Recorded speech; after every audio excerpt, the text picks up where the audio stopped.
మూడవ తెలంగాణ శాసనసభ యొక్క సభా అధ్యక్షుడిగా గడ్డం ప్రసాద్ కుమార్ గారిని ఈ శాసనసభలో కాంగ్రెస్ పార్టీ, భారత రాష్ట్ర సమితి, అదేవిధంగా సిపిఐ, ఎంఐఎం పార్టీలు ప్రత్యక్షంగా మద్దతు పలికి ఏకగ్రీవంగా ఎన్నిక కావడానికి, అదేవిధంగా భారతీయ జనతా పార్టీని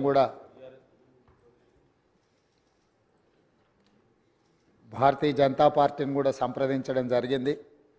వారు కూడా పరోక్షంగా ఈ ఎన్నిక ఏకగ్రీవం కావడానికి సహకరించారు. సభాపక్ష నాయకుడిగా మా సభ్యులకు, భారత రాష్ట్ర సమితి అధ్యక్షుడు మరియు శాసనసభ్యులకు, ఎంఐఎం అసదుద్దీన్ ఓవైసీ గారికి, అక్బరుద్దీన్ ఓవైసీ గారికి, సిపిఐ పార్టీ నాయకులకు అందరికీ, ఆ పార్టీ అధ్యక్షులకు, శాసనసభ్యులందరికీ కూడా ఈ సభాపక్షాన మనస్ఫూర్తిగా వారికి ధన్యవాదాలు తెలియజేస్తున్నా. ఈ సభ ఒక మంచి సాంప్రదాయానికి మొదటి రోజే మనమందరము ఒక మంచి సాంప్రదాయాన్ని ముందుకు తీసుకెళ్ళడానికి అందరూ సహకరించడం, ఈ సాంప్రదాయం భవిష్యత్తులో కూడా కొనసాగాలి. ఈ మంచి సాంప్రదాయము సభ సమన్వయంతో, అందరి సహకారంతో ఈ సమావేశాలను మనం నిర్వహించుకుంటే తెలంగాణ ప్రజల యొక్క ఆకాంక్షను, తెలంగాణ ప్రజల యొక్క ఆలోచనను ఈ సభ ద్వారా పరిష్కరించడానికి అవకాశం ఉంటుంది. అదేవిధంగా గడ్డం ప్రసాద్ కుమార్ గారు నా సొంత జిల్లా, నేను ఎక్కడి నుంచి అయితే శాసనసభ్యుడిగా ప్రాతినిధ్యం వహిస్తున్నానో ఆ ప్రాంతం వాడు. వికారాబాద్కి చరిత్రలోనే గొప్ప పేరుంది.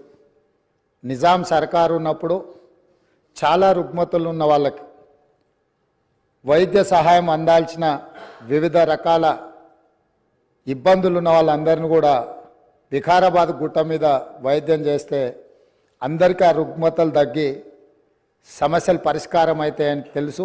ఇప్పటికి కూడా అక్కడి వాతావరణం, అక్కడి గాలి, అక్కడి నేల ఒక మంచి వైద్యానికి ఉపయోగపడే ప్రాంతం. ఆ ప్రాంతం నుంచి వచ్చిన గడ్డం ప్రసాద్ కుమార్ గారు మన 3వ శాసనసభకు స్పీకర్గా ఎన్నిక కావడం ద్వారా సమాజంలో ఉన్న ఎన్నో రుగ్మతలను, సమస్యల్ని ఈ సభలో వారి నాయకత్వాన చర్చ జరిగి పరిష్కారం అవుతుందని చెప్పి నేను స్పష్టంగా భావిస్తున్నాను, ఆశిస్తున్నాను.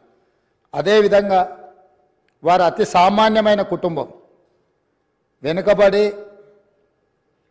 చిన్న వయసులోనే తండ్రిని కోల్పోయి కుటుంబ బాధ్యతను తీసుకొని 8 మంది సోదరీమణుల మధ్యలో ఒక్కడుగా చిన్న వయసులోనే కుటుంబ బాధ్యతను భుజాల మీద వేసుకొని 8 మంది ఆడపడుచులను సమన్వయం చేసుకుంటూ సమాజంలో కుటుంబం యొక్క గౌరవాన్ని నిలబెడుతూ ఏ లోటు రాకుండా సోదరీమణులందరినీ కూడా ఈ రోజుకు, ఆ రోజు నుంచి ఈ రోజు వరకు సమన్వయంతో ముందుకు తీసుకెళ్తున్నాడు. అంటే ఉమ్మడి కుటుంబం ఎలా ఉండాలి, ఉమ్మడి కుటుంబంలో కుటుంబ సభ్యులకు ఉండే సమస్యల్ని వాళ్ళు అడగకముందే గుర్తించి పరిష్కరించడం తెలిసింది అని అంటే ఈ శాసనసభ కూడా స్పీకర్ గారి కుటుంబం.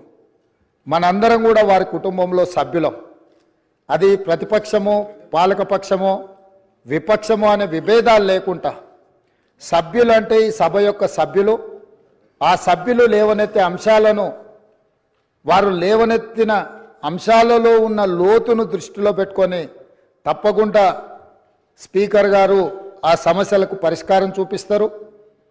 ఒక కుటుంబాన్ని, ఉమ్మడి కుటుంబాన్ని నడిపించడం, సమన్వయం చేయడం, సమాజంలో ఆ కుటుంబం యొక్క గౌరవాన్ని నిలబెట్టడం తెలిసిన వ్యక్తులు ఈ సభకు సభాధ్యక్షుడు అయిందంటే మన అందరి యొక్క హక్కులను తప్పకుండా వారు కాపాడతారు. అదేవిధంగా వారు రాజకీయ ప్రస్థానం, స్థానిక సంస్థలు ఒక ఎంపీటీసీగా వారి రాజకీయ ప్రస్థానం మొదలయ్యి అక్కడి నుంచి వారు ఎంపీపీ అవ్వడం, 2008 ఉప ఎన్నికలలో శాసనసభ్యుగా ఎన్నికవడం, 2009లో తిరిగి వారు శాసనసభ్యుడిగా ఎన్నికవ్వడం, తర్వాత వారు మంత్రిగా సేవలు అందించడం, హ్యాండ్లూమ్ వీవర్స్కి వాళ్ళకున్న లోన్లు కానీ లేకపోతే వాళ్ళ సమస్యలను పరిష్కరించడంలో క్రియాశీలక పాత్ర పోషించడము, వారు మంత్రిగా ఉన్నప్పుడు వికారాబాదును శాటిలైట్ టౌన్గా గుర్తించి కీర్తిశేషులు పెద్దలు జైపాల్ రెడ్డి గారు అర్బన్ డెవలప్మెంట్ మినిస్టర్గా ఉన్నప్పుడు ఢిల్లీకి వెళ్ళి వారితో మాట్లాడి వికారాబాద్ పట్టణాన్ని శాటిలైట్ టౌన్గా గుర్తించి 2200 కోట్ల రూపాయలు మంజూరు చేయించి అక్కడ అభివృద్ధి కార్యక్రమాలను ముందుకు తీసుకెళ్ళి ఆ రోజు వారు అక్కడి ప్రజల యొక్క సేవలో వారు ముందున్నారు. అదేవిధంగా అక్కడ మెడికల్ కాలేజ్ కావాలని వారే ఆ రోజు ఆ ప్రతిపాదన తీసుకొచ్చి ఈరోజు మెడికల్ కాలేజ్ మంజూరైంది. ఇంకా స్టాఫ్ ఇతర అంశాలు కూడా కొన్ని ఉన్నాయి. వారే అక్కడి నుంచి ఆదేశాలు ఇచ్చి తప్పకుండా ఆ సమస్యను పరిష్కరించడమే కాకుండా అప్పా జంక్షన్ నుంచి వికారాబాద్ మన్నగూడ చౌరస్తా వరకు రోడ్ వైడనింగ్ విషయంలో కానీ వీట్లలో కూడా వారు ప్రత్యేకమైన చొరవ చూపించి ప్రాంతం యొక్క అభివృద్ధిని వారు ఎప్పుడూ మర్చిపోకుండా వారు ఎన్నికలలో గెలిచిన ఒకవేళ ఫలితాలు వారికి అనుకూలంగా రాకపోయినా వారెప్పుడు కూడా ప్రజలకు దూరంగా ఉండలేదు. కాబట్టి ఈరోజు గడ్డం ప్రసాద్ కుమార్ గారు లాంటి వ్యక్తులు సునిశ్చిత దృష్టితో, సమస్యల అవగాహనతో, సభ్యుల సమన్వయంతో ఈ శాసనసభను వారి నాయకత్వంలో మనందరం ఒక ఆదర్శవంతమైన శాసనసభగా నడిపించడానికి వారి పూర్తిగా మన అందరికీ దశ దిశ నిర్దేశిస్తారు. వారిని మనస్ఫూర్తిగా ఎంపీటీసీ నుంచి శాసనసభాపతిగా ఈరోజు బాధ్యతలు నిర్వహించే వరకు వారి యొక్క రాజకీయ ఎదుగుదల కావచ్చు, ప్రజా సమస్యల పరిష్కారంలో కావచ్చు, వారి యొక్క కృషిని అభినందిస్తూ నేను ఏ ప్రాంతం నుంచి అయితే శాసనసభ్యుడిగా ఎన్నికైనానో మా ప్రాంతానికి సంబంధించిన శాసనసభ్యులే, ఆ ప్రాంత నివాసే వికారాబాద్ జిల్లా ఒకప్పుడు డాక్టర్ మరి చెన్నారెడ్డి గారు ఆ ప్రాంతం నుంచి వచ్చి దేశ రాజకీయాలలోనే అత్యంత క్రియాశీలక పాత్ర పోషించారు.